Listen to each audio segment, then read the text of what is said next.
meeting? Well, it's during the day, so. Okay, all right, Yeah, 3 p.m. Okay. Before I exclude the public to formally sign this contract, I think Selena might have some questions. So if we haven't answered them already, or she may actually have questions about things we have discussed. So I know it's not normal, but I'm more than happy today to allow questions. Yes, just a couple of questions. First thing, you said the buses have been paid for in full, so that's £134,232 and a few pence paid to Stamford.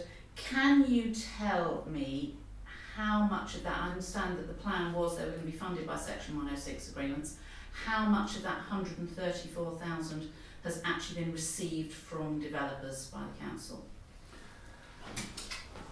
Off the top of my head, no. Any of it?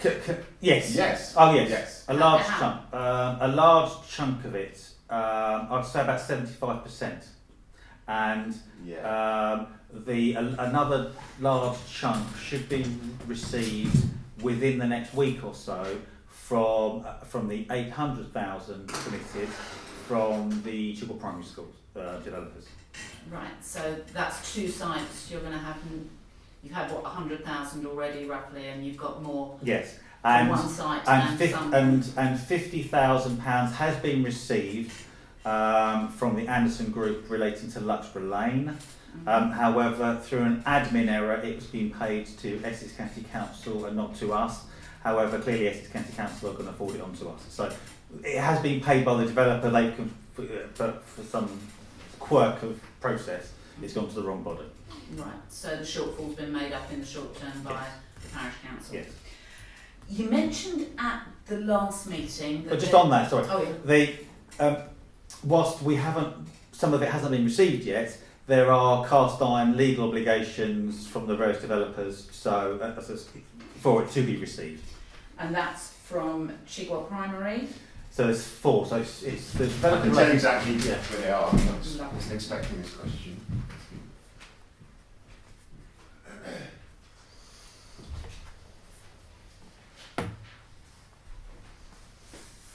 Right, these S106 agreements can be viewed on the District Council's website.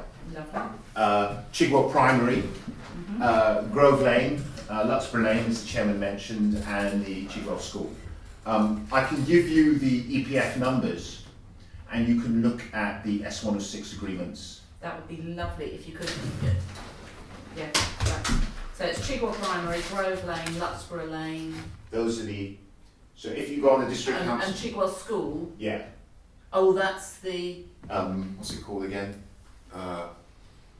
Chigwell Chigwell School. Chigwell School. Yeah, and there's Chigwell Primary. There's Yeah, Chigwell. Yes. What's the proper name for it? I've forgotten now. It's just Chigwell Is School. it? There's 100,000 for the sixth form block for Chigwell School. It's just Chigwell School. Yeah. Right. Okay. Yeah, that's it. Those are the numbers that will take you straight to those applications. That's wonderful. Yeah. That is wonderful. Second question, you mentioned that at the last meeting that So I need that back. Oh yeah, I'll jot these down actually. Okay, Don't sorry, worry. sorry. Don't worry. You mentioned at the last meeting that there was a possibility that the precept would be increased at some point in the future for ongoing funding for the bus. Has any further decision been made No. about? We don't think that's going to be likely at the moment. You don't think it's going to be likely, or you can guarantee that's not going to happen, that Chigwell residents won't have to contribute towards the ongoing funding of the bus? The finance committee that's a finance committee thing, not for this committee. Bus committee can't tell me whether or not Chigwell Right. Parish We residents are going won't to fund. start revenue generation activity with regard to advertising on the bus, etc., etc. There will be no requirements for any contributions for at least the first 12 years. So if the finance committee want to actually look at a slight increase of precept to start to build that up to 15, 20, 25 years, as opposed to earmarking funds that from other savings, for example, the grounds maintenance contract, we're now saving a substantial amount of money on that. So from those internal savings of reallocating some of those funds. But with additional revenues coming in, and also potential other Section 106s along the way to go into that pot, I don't foresee there being a need to raise precept, but that will be for the Finance Committee to make that decision.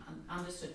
I understood there to be a ruling that Section 106 is due to the pooling, you could only use up to 4 sites on a single project. So you've already used your 4 sites there. So it's unlikely you're not going to be allowed to put any more Section 106 money. Section 106 will soon be abolished and will move over to CIL, and the CIL process can actually increase.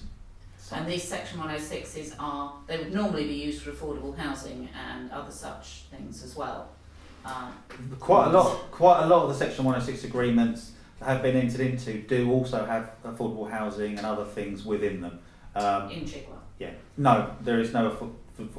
Unfortunately, affordable housing in Chigwell just doesn't happen. No. Yes, but some of those developers have entered into Section 106 agreements with regard to affordable housing, in addition to the funds they have been willing to pay for the bus loads. Thank you. That's right. And unfortunately, I need to ask you to go. But that said, whilst there's no need to sort of cloak and I can dagger. email you the numbers if you like. Yeah. There isn't any need to cloak and dagger this, because you are aware of what we're doing anyway, basically, because you were here when we had the discussion about the contract, and Mark was asked to go away and discuss the matter of the various amendments we required from Epping Forest Community Transport. They've all been accepted and adopted, so now we just need to formally discuss it, and I need to sign the contract. That's it. But unfortunately, because it relates to, and the contract itself will also then be live on the website once this little bit of cloak and dagger bits. That's absolutely fine.